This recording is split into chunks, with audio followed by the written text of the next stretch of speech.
पहले तो लिखा है कन्वर्ट टू फॉर लूप, जो भी लूप दिया है इसको हमें फॉर लूप में कन्वर्ट करना है। वाइल में दिया हुआ है फॉर में कन्वर्ट करना है। अगर ध्यान दो तो ये हमारी एक वैल्यू है एन इक्वल्स टू 5 और एन इक्वल्स टू 10। हमें सबसे पहली चीज चाहिए इनिशियलाइजेशन, और इनिशियलाइजेशन जो लूप का वेरिएबल होता है वही होता है, तो ये है एन इक्वल्स टू 10 है। तो INT m इक्वल्स टू 5 क्या है, ये एक नॉर्मल वैल्यू है, इसको नॉर्मली दे दूं, मतलब इसको फॉर में लाएंगे, लिखेंगे INT m इक्वल्स टू 5, सही है। इसके बाद क्या लगा दें फॉर, और यहाँ क्या रखें INT n इक्वल्स टू 10 और कंडीशन डाल दें n is greater equals to 1, फिर n में अपडेशन ही मिल गया, तीनों स्टार्टिंग, इनिशियलाइजेशन, कंडीशन और अपडेशन। ब्रैकेट खुला, बॉडी लगा दो, बॉडी क्या है, एक ही वर्क है इसके अंदर, तो ठीक है SOPLN m into n, bracket खुला था बंद हो गया। कोई पूछना है इसके अंदर, समझ में आ गई। इसके बाद देखो लिखा है state output and how many times loop executed, output दो और बताओ कितनी बार लूप चला। इस टाइप के क्वेश्चन बहुत आते हैं एग्जाम में, ठीक है। क्या लिखा हुआ है INT m equals to 5, m is less than equals 20, m equals to m plus 5, मतलब इसका शॉर्ट हैंड फॉर्म में लिखा है, मतलब यही अपडेट कितने से होना है, 5 से। चेक हुआ क्या m mod 3 double equals to 0 है, m में तो 5 है, 5 3 से कंप्लीट डिवाइड होगा नहीं होगा, रिमाइंडर में क्या आ जाएगा 2 आ जाएगा, कंडीशन फॉल्स हो गई। और अगर ये कंडीशन हमारी फॉल्स गई है तो किस में जाएगा, एल्स में जाएगा। चेक होगा क्या m mod 5 double equals to 0 है, कंडीशन क्या होगी ट्रू हो जाएगी, m में 5 है, 5 से कंप्लीट डिवाइड हो जाएगा, और होगा तो क्या मिलेगा SOPLN m। तो आउटपुट वही आता है जो SOPLN के अंदर होता है, तो आउटपुट निकल गया है मेरा पहला 5, सही है। और इफ और एल्स के इन्होंने ब्रैकेट नहीं खोल रखे हैं, और ब्रैकेट अगर नहीं खोल के रखे हैं तो इसका मतलब क्या है, बस 1 लाइन का वर्क उसके अंदर इंक्लूडेड है, ठीक है। मतलब इस इफ के अंदर ये है और एल्स इफ के अंदर ये है, तो कंटिन्यू एग्जीक्यूट होगी और कंटिन्यूस ऊपर चला जाएगा, कोई फर्क ही नहीं, ना भी लगा होता तब भी ऊपर चला जाता। नेक्स्ट टाइम चेक होगा क्या हमारा अगली बार m की वैल्यू क्या हो गई होगी, पहले तो 5 थी, अब हो गई होगी क्या 10, क्या 20 से छोटा है, कंडीशन ट्रू हुई। चेक हुआ क्या 20 3 से डिवाइड होगा कम्प्लीटली, नहीं होगा, ब्रेक भी नहीं होगा, इसमें गया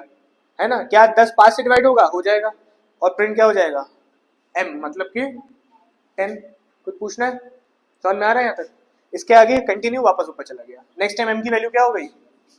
15 हो गई, 15 हुई। चेक हुआ क्या m 3 से कंप्लीटली डिवाइड होगा, हो जाएगा, 3 5 सा 15 होता है, और जैसे ही ये हुआ तो ब्रेक मिला तो बाहर, लूप के बाहर यहाँ आ गया। दो बातें पूछी थी, स्टेट आउटपुट तो हमने निकाल दिया, और पूछा था how many times loop executed, कितनी बार चला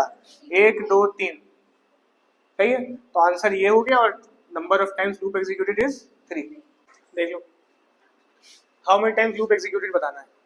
x में हमारे 5 है, y में 50 है, सही है। चेक होगा क्या x y से छोटा या बराबर है, कंडीशन क्या होगी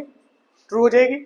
और ट्रू होगी तो एग्जीक्यूट होगा क्या y equals to y slash x। इसका मतलब क्या है, इसका मतलब है 50 डिवाइड बाय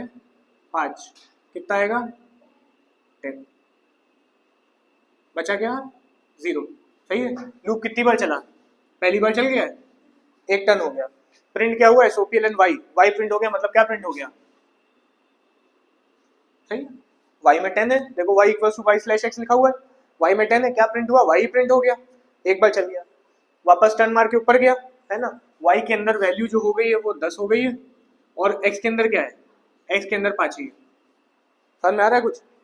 चेक हुआ क्या x अभी y से छोटा है बराबर है, कंडीशन ट्रू हुई तो y equals to y slash x हो गया, मतलब 10 डिवाइड बाय 5, 2 टाइम्स 10, रिमाइंडर क्या बचा 0, और क्योंकि स्लैश लगाए तो 2 आ जाएगा, y में क्या आ गया 2 आ गया, दूसरी बार चल गया लूप, और प्रिंट क्या हो गया, क्योंकि SOPLN लगा हुआ है, समझ में आ रहा है। फिर लूप टर्न मार के ऊपर गया, कंडीशन फॉल्स हो गई, फॉल्स हुई तो आगे वर्क नहीं हुआ, कितनी बार लूप चला 2 बार। एक बार फिर से बताते हैं, चलो x में 5 है, y में 50 है। चेक हुआ क्या x y से छोटा है, कंडीशन ट्रू हुई तो y में आ गया y स्लैश x का मतलब क्या है 50 डिवाइड बाय 5, और डिवाइड हो गया है 10, तो y में अपडेट हो गई, वैल्यू क्या आ गई 10, एक बार चला है ना, प्रिंट क्या हुआ y प्रिंट हुआ, 10 प्रिंट हो गया, एक बार चल गया, लूप ऊपर गया। फिर चेक हुआ क्या x y से छोटा है, x में तो 5 है, y में 10 है, कंडीशन ट्रू, ट्रू हुई तो फिर से y equals to Y slash X, मतलब ये है ना, और y में क्या आ गया, स्लैश लगा हुआ है ना, y को 5 से डिवाइड करा, क्वेश्चन जो आया y में आ गया, तो y में क्या है 2,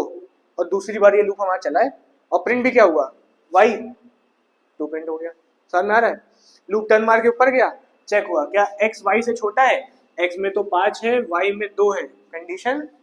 फॉल्स हुई तो रुक गया, काम खत्म। ये देखो, give output and mention number of times loop executed, output भी देना है, इसमें आउटपुट नहीं देना था, लिख दिया पर हमने 10 और 2 ही आएगा, इसके अंदर दोनों काम करना है, ठीक है। तो लिखा हुआ for int i equals to 5, i is greater than 10, i plus plus, अगर ध्यान दो तो यहाँ पे 5 लिखा हुआ है और कंडीशन लिखी है ग्रेटर देन 10 और i प्लस प्लस, कंडीशन क्या हो गई, फॉल्स हो गई, लूप चलेगा नहीं चलेगा, तो दोनों काम नहीं होंगे या एक काम नहीं होगा, एक काम नहीं होगा, ब्रैकेट नहीं लगे है ना, अगर इसके ब्रैकेट यहाँ से लेकर यहाँ तक लगे होते तब हम मानते कि ये दोनों काम नहीं होंगे, इसमें ब्रैकेट तो लगे नहीं है, तो इसका मतलब 1 लाइन वर्क इंक्लूडेड है, लूप तो एक बार भी नहीं चला है ना, नंबर ऑफ टाइम्स तो होगा क्या 0, लेकिन आउटपुट देगा, या वाला एसओपी एग्जीक्यूट नहीं हुआ लेकिन ये वाला हुआ, और आई में क्या है 5 इंटू 4 क्या प्रिंट हो गया 20, नंबर ऑफ टाइम्स तो 0 है लेकिन आउटपुट क्या निकल के आया 20। फिर से जब ब्रैकेट नहीं लगे होते हैं ना तो एक लाइन का वर्क लूप के अंदर इंक्लूड होता है, उसके बाद का वर्क लूप के बाहर है, तो मतलब इसको ऐसे समझो कि यहाँ ब्रैकेट खुला है और यहाँ बंद हो गया है, कंडीशन चेक हुई क्या आई 5 है और आई क्या 10 से बड़ा है, कंडीशन लूप चला, number of times loop executed, output क्या आएगा, ये तो प्रिंट नहीं होगा, ये प्रिंट होगा, ये तो चलेगा, ये चलेगा, तो आई में तो 5 है, 5 इंटू 4, तो पूछना है, इसमें भी सेम यही बताना है क्योंकि इसी का फर्स्ट पार्ट है, ये सेकंड पार्ट है, लिखा है for a equals to 6 b equals to 4 a is less than equals to 4 a equals to a plus 6। दूसरी चीज जब एग्जाम में इसको करना थोड़ी वर्किंग करके दिखाना, जैसे हम तो इसको शॉर्ट में सॉल्व कर दे रहे हैं, थोड़ी वैल्यूज दिखाना कि देखिए a की वैल्यू ये है, ये कंडीशन है जो कि फॉल्स हो रही है, छोटी सी वर्किंग, जब 10 ईयर्स से क्वेश्चन सॉल्व करोगे तो मिल जाएगा, तो उसको सॉल्व कर लेना, ठीक है। मेन हम शॉर्ट में कर रहे हैं, तो a में 6 है, b 4 से शुरू हुआ है, तो देखो तो 2 इनिशियलाइजेशन है, कोई बात नहीं, दोनों लगे हुए हैं, मतलब b 4 से शुरू हुआ है, a 6 से शुरू हुआ है, कंडीशन हमारी ये है और ये हमारा अपडेशन, समझ में आ रहा है। a की वैल्यू यहाँ लिख लेते हैं 6, वर्किंग देखो, b की वैल्यू लिख लेते हैं 4, और कंडीशन हमारी क्या है, a is less than equals to 4, सही है। अच्छा बताओ पहली बार में क्या होगा, क्या a less than equals to 4 है, कंडीशन हमारी क्या हो गई, फॉल्स हो गई, काम हुआ नहीं, ये सब कुछ नहीं चला, सीधे एसओपीएलएन a प्रिंट हो गया, मतलब क्या प्रिंट हुआ, लूप कितनी बार चला, एक बार भी नहीं चला।